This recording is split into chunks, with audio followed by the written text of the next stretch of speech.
Well, folks, Paul here, fit like a day, Spikkin Scots, or Doric, if that suits you. I'm just on the way up to a side of Loch Ness today, and so I've stopped on the Lecht, famous mountain pass, and just ahead of me, I reckon if you can, it's about, I think it's about there, or no, there, is Cargarth Castle, which was the site of a Jacobite garrison during the 1745 rebellion, and they dumped all their musket balls and powder when the redcoats were coming up for Aberdeen just before the Battle of Culloden. After that was a kind of redcoat government garrison, eventually used to try and control the whisky smuggling, which was pretty rife in this bit of the world. But anyway, also if it happened there was the burning of the castle in about, I think it was about the 1570s, and Lady Campbell and her children and it was about 37 folk and all were burnt alive inside there. A feud between the Gordons and the Forbeses. That was pretty dreary stuff, but something you could say about that place was it was dual. Dual is a kind of unhappy, a Scots word for an unhappy, gloomy kind of place. So that would sum that up pretty well. Another example I'm thinking of would be the Dule Tree at Leith Hall. Now the Dule Tree was a hanging tree, still standing there actually, but it's quite a famous thing about there. Leith Hall, it's a tween between Kennethmont and Gartley, fairly close to Kennethmont up near Huntly, and I mean there was Doric the medium was there doing stuff on Leith Hall, and he was aside the Dule Tree and he was getting all emotional. Oh, there's been terrible things happening in this place, might have been a hanging tree. The sign was right at his feet. What a neep. Anyway, that's Dule.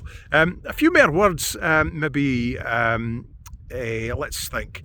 If someone's a chav, if it's a chav, it's a bit of a struggle. That's a word you would hear quite a lot. Or connacht, you'd be kind of exhausted if you were connacht. That's quite a good one. I might think doer. Well, you're kind of moody.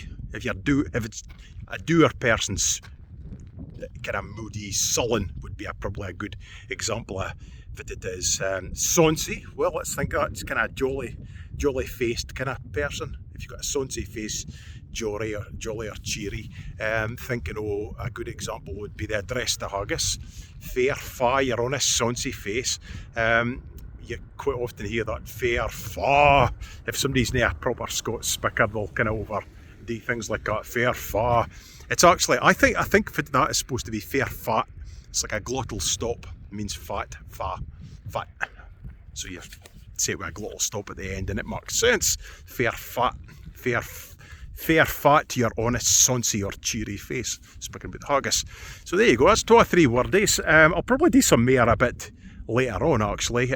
Maybe up in the banks of Loch Ness, be a good place for it, but 1 or 2 words there. The last thing I did was on beasts or beasties. Got a few suggestions I forgot about. A footeret.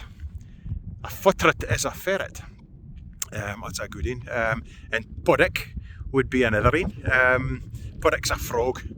I'm not sure, some folk would be called a toad, would be maybe a puddock as well, but I think it's a frog pretty much. So puddock for frog, footeret for ferret, and then another one would be gauk. Now gauk is a cuckoo, and some of my ancestors used to bide at a farm called Gaukstein or Gaukstone. It's up between Dinnet and Ordie. So there you go. Just doing my shooter, if I turn around a wee bit, that White Hills up there, that's Ben Ann, one of the great Monroes in the Cairngorms. It's got all these towers on the top. So there you go, that's in our 2 wordies, and I'll maybe come back later. Oh, I tell you another in a goodie. If somebody's a gype is a kind of foolish person. So if you're a bit foolish, you're a bit of a gype. Okay, I'll speak to you later.